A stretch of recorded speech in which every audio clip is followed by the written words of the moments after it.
Today on WAtv News, we spot an award won by our livestream team. We highlight a few different local businesses, and we get an announcement about the upcoming spring musical. WAtv starts now.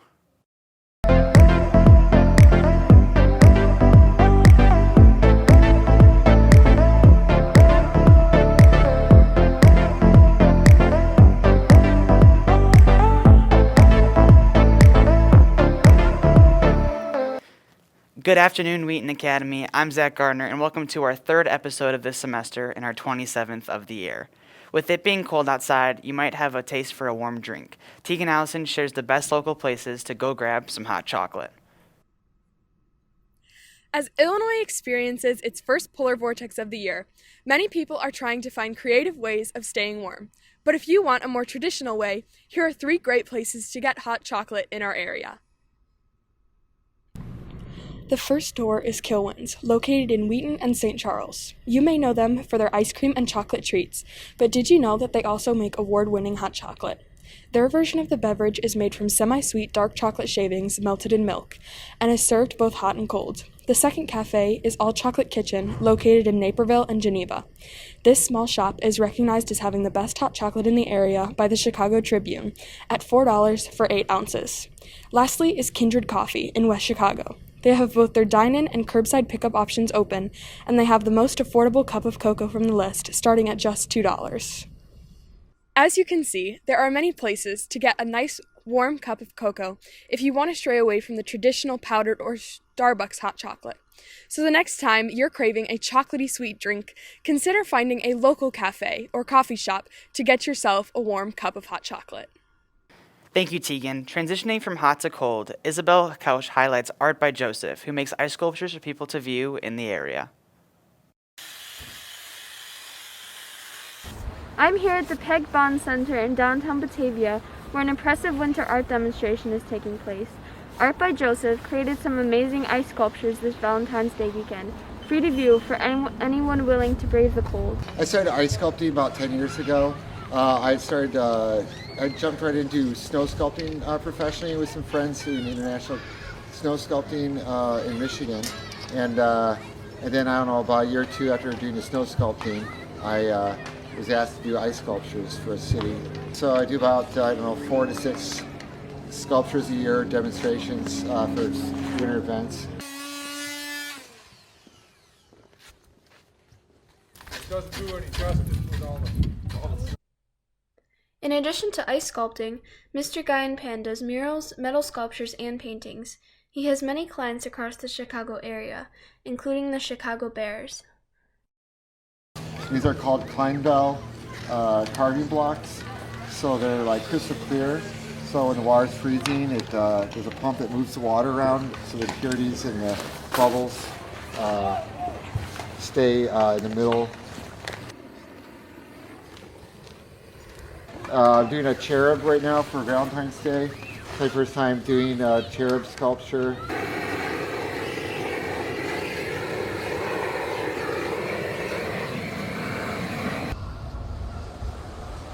Thanks to Art by Joseph for the demonstration, and check out his website at artbyjoseph.com for more pieces of art in many different mediums. From WAtv, this is Isabel Kellish. Back to you guys at the desk. Thank you, Isabel, for that segment. With some children spending a lot of time at laundromats with parents, Osa Aroko or Parents on Scares, a volunteer program that provides books for children to pass their time. Childhood literacy is an important component in a child's educational development. The Scarce organization has recently partnered with 3 West Chicago laundromats for their Literacy at the Laundromat project. We talked to Scarce intern Olivia Ryan for more information. Scarce accepts a lot of different items, donated items. Well, our main collection is books, and we redistribute them in various ways. Kids that go with their parents to the laundromat spend an average of 2 to 2.5 hours, sometimes per week, at the laundromats, often with nothing to do. We decided that we wanted to utilize our resources in receiving all these books to put some in the laundromats. SCARE stands for School and Community Assistance for Recycling and Compositing Education. With Literacy at the Laundromat, SCARES is investing in children in lower income communities that don't have access to a greater variety of books. In low-income areas, there's only one age-appropriate book per 300 children. So, we're kind of encompassing all of this, and by putting the books in a laundromat for kids to read while they're there and to take home to keep, because that is the idea. We want them to keep the books. We're putting books in their house. We're promoting them reading with their parents, hopefully to help them do better in school in the future. Learning to read books is a very important part of child's development. It not only helps with the mental abilities, but cognitive abilities as well. The Scarce organization is just one organization that is here to help the West Chicago community. This past year, Wheaton Academy's livestream team won a huge award from the National Television of Art and Sciences, named the best live sports broadcast in the Chicagoland area. On February 11th, the livestream team was up for a National Student Production Award. Check out the result. I'm like 5. CR Sports, Chieftain Boys Basketball versus Woodland, Districts, Columbia River High School, Northwest Chapter. Portage versus Crown Point Boys Basketball, Crown Point High School, Chicago Midwest Chapter. Darien Varsity Boys Basketball game versus Fairfield Ludlow, DAF Media, Boston New England Chapter. Harbor High School Football, Harbor versus Little Rock Central, Harbor High School, Mid-America Chapter. WA Basketball versus Streamwood, Wheaton Academy, Chicago Midwest Chapter.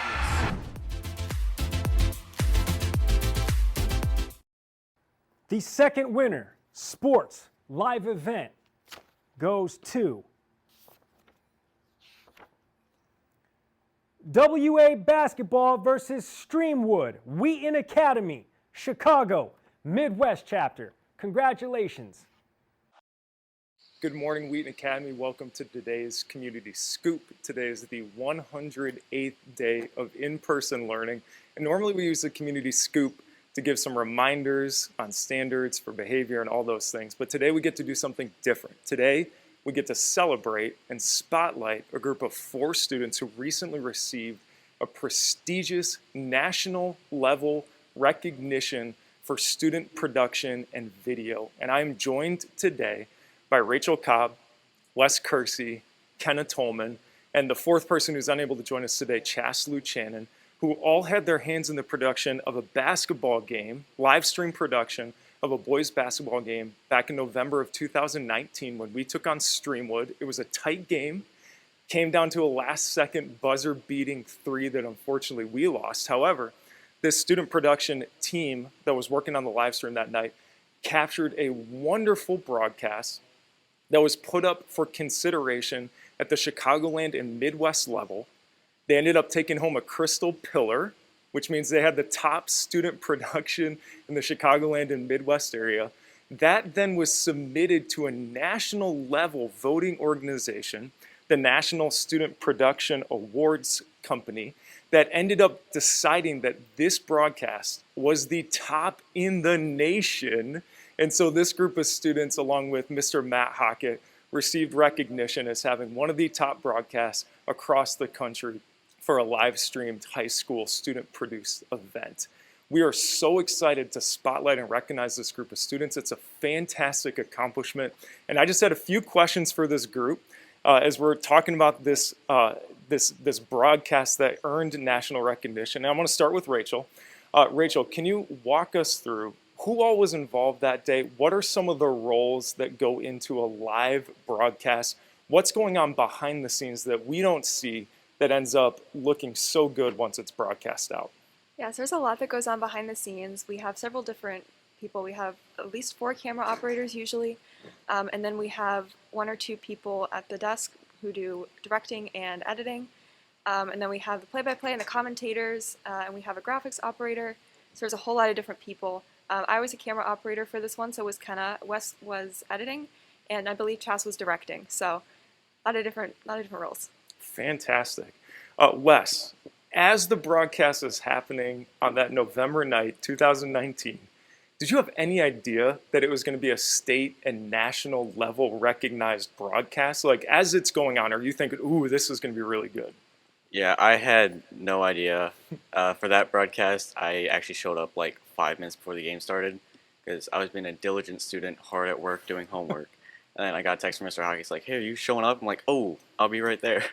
And so I showed up 5 minutes before the game started. And I'm editing and, doing what I normally do. I know that the game is a great game, but I had no idea that it would be recognized on a national level. That's great. Kind of question for you. Why is it that you got involved with the live stream broadcasts in the first place? Like, what is it that drew you to wanting to be involved with this process? Well, I've always loved being involved with filmmaking or like basically anything that involves being behind a camera, capturing video. I want to end up going to film school and having a career in film. So I just thought the live stream crew was an opportunity to be a part of that. So, yeah. Fantastic. And with that future in mind, this would be a fantastic thing to put on the resume with your level of involvement with it. Before we go, we got to see the trophy. What does the hardware look like for this level of recognition? Rachel, if you could grab that and show it. There you have it, the crystal pillar. Well done, Rachel, Wes, Kenna, and Chaz. Huge congratulations to this group of students. And really cool to see Wheaton Academy recognized at the national level. I'm super appreciative for your work. And once again, huge congratulations. Thank you, Mr. Thornton. That is an amazing award. Huge congrats to all the students who helped make each broadcast a great production. Reporter Rachel Cobb gives them some information on the new makeover to the Commons, including new glass doors. Some of you may have noticed that we had brand new maroon and glass doors installed outside of the Commons in place of the old gray ones. However, this is far from the only improvement made to the Commons. The Commons recently got a brand new makeover and looks better than ever. I reached out to Mr. Carlson, the COO of the school and the person behind the project, for comment about these recent changes. A couple of years ago, they decided to start making, quote, some needed improvement to the Commons. The walls were painted, new lights were installed, and they replaced the ceiling as well as the floors. They really wanted to get as much natural light in the room as possible, and so they replaced the upper windows in the south wall, which is the one by the doors leading to the front office hallway.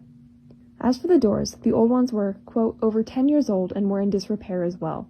So they decided to replace them with these beautiful glass and maroon doors, which also help let in additional light.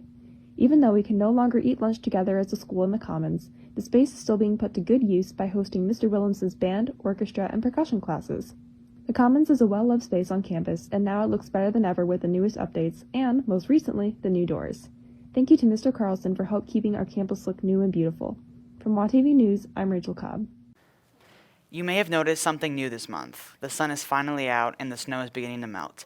Emma Vega tells us more about this week's weather. Thanks, Zach. I'm Emma Vega here with the weather.